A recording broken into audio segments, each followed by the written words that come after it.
Hello, everyone, and welcome to another edition of Sustaining Sustainability. I'm your host, CB Bhattacharya, professor and the director of the Center for Sustainable Business at the University of Pittsburgh.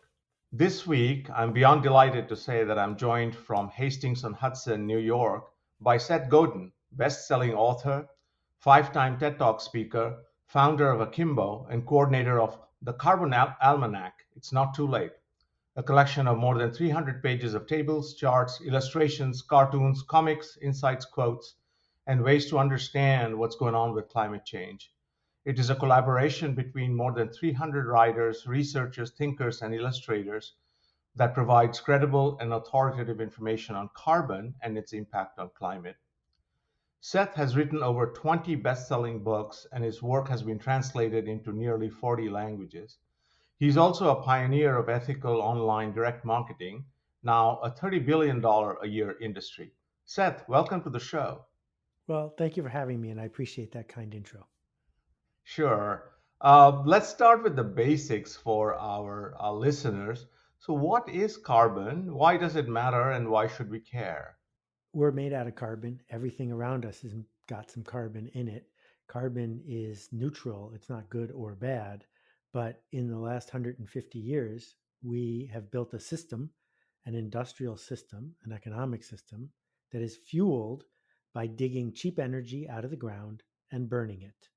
And when we do that, it puts little tiny particles of carbon dioxide into the air. Now, that seems fairly innocuous. It turns out there's almost no carbon in the air. If we imagine 10,000 dots in one gulp of air, of the 10,000 dots, for the longest time, 3 of them were carbon. And now it's 4. And if it gets to 5, the world as we know it is over. And so the reason that it's called the Carbon Almanac is because we know we have a climate problem. People experience weather every day, but we have been brainwashed and indoctrinated to not talk about it. And what we wanted to do was give people a foundational document that made them comfortable enough to talk about the system. Because if we don't talk about the system, we can't make it better. So we've all volunteered to do this, including me, to create this thing that we can share so we can talk about it. That's a great segue into what I would ask you next, which is, can you share with the audience a bit more about what the Carbon Almanac is and its core purpose?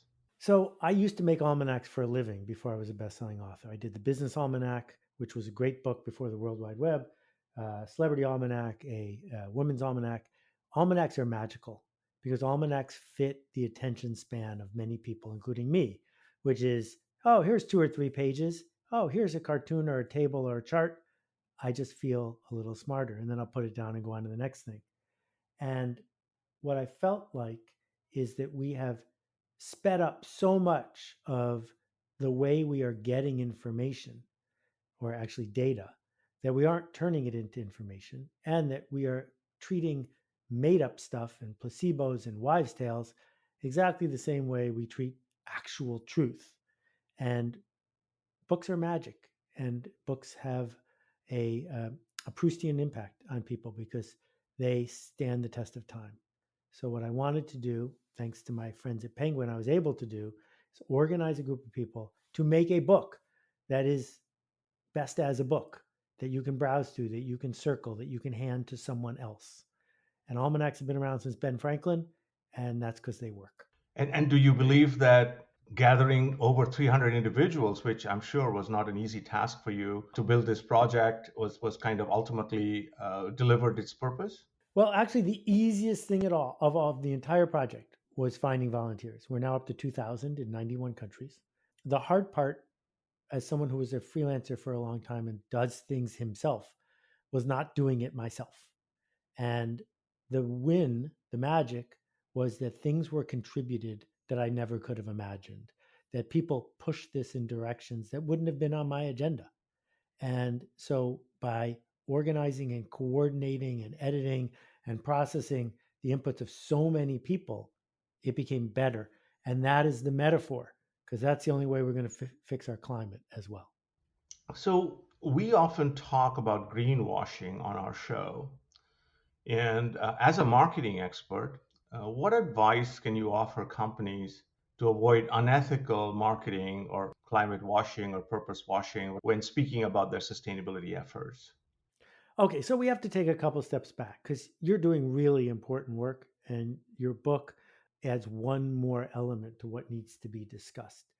But if you don't see the system, we can't make the system better.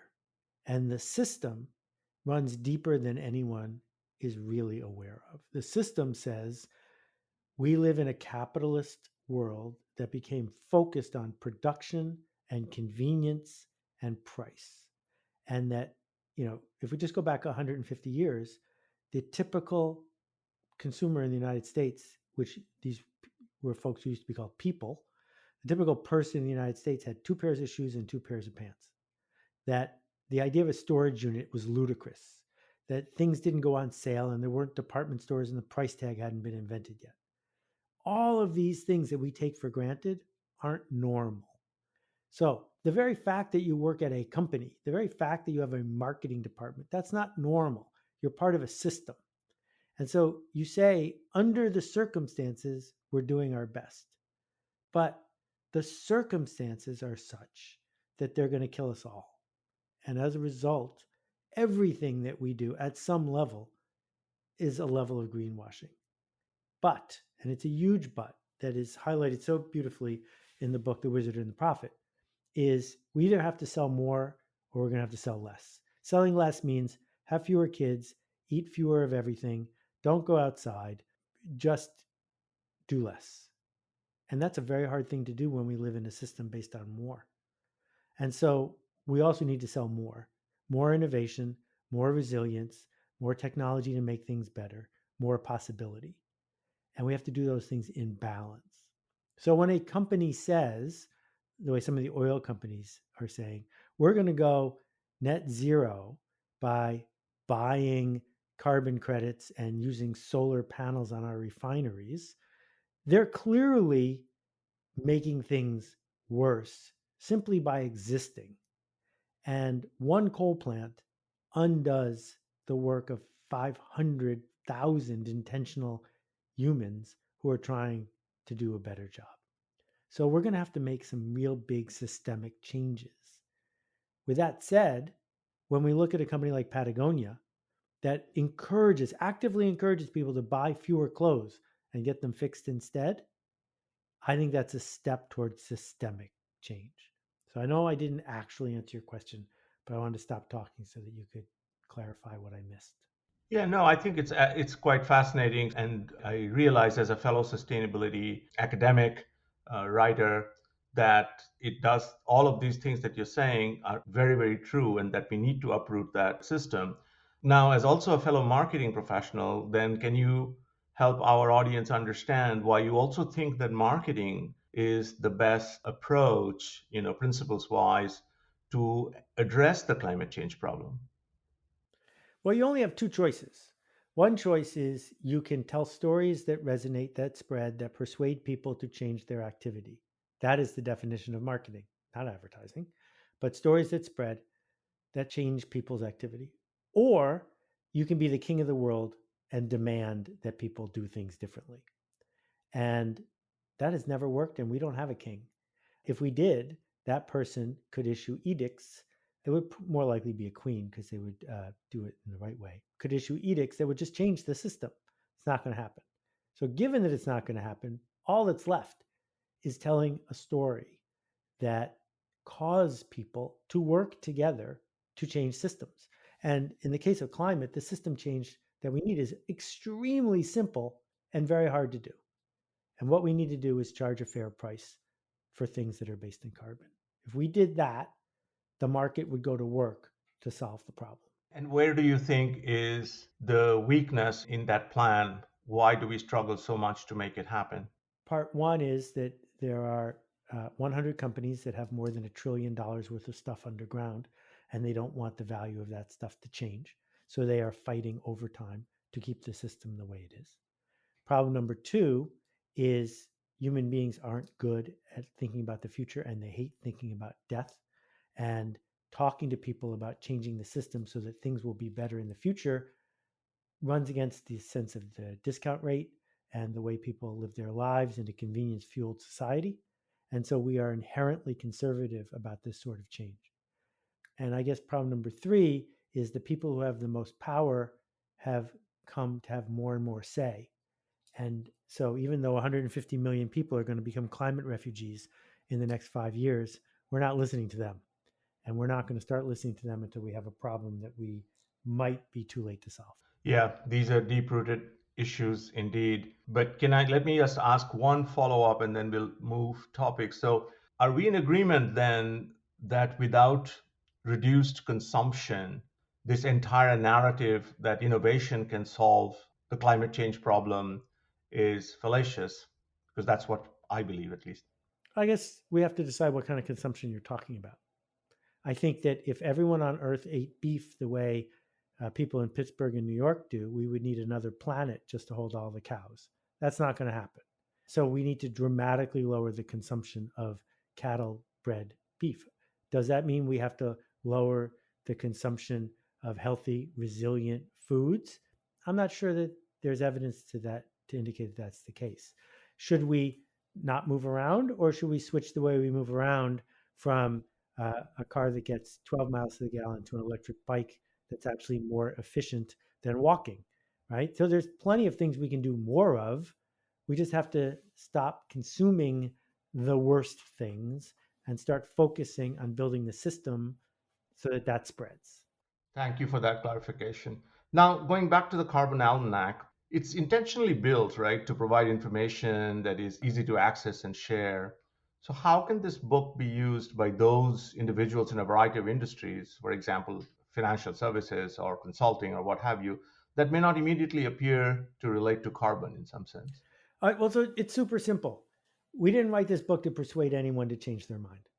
We wrote this book so that people would give it to people who sort of agree with them.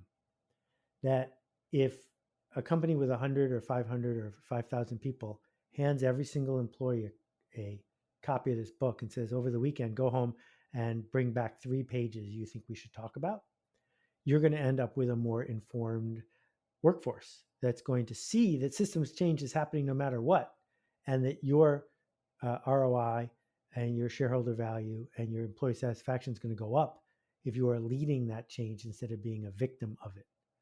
But right now, companies are busy instead putting in recycling bins, even though recycling is a fraud. And once they know that they are working on the wrong stuff, my hope is they'll start working on the right stuff.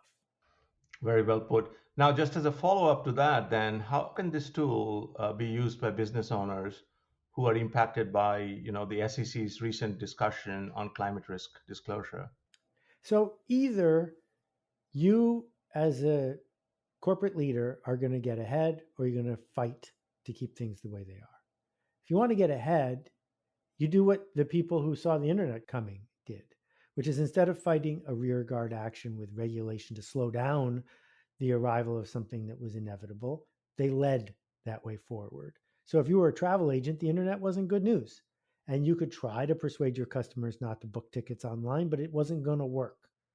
The alternative, if you were a travel agent, is go build kayak.com or Travelocity or TripAdvisor.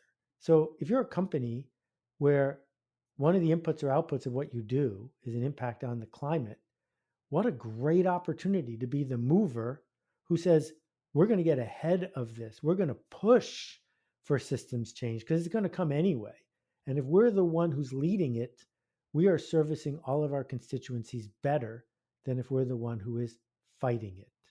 In the last year, China has built enough wind and solar farms to create the equivalent of 52 coal plants worth of power. They're not doing that because they want to be good people.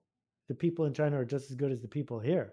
They're doing it because they can see that resilient, free, clean power is the way to win.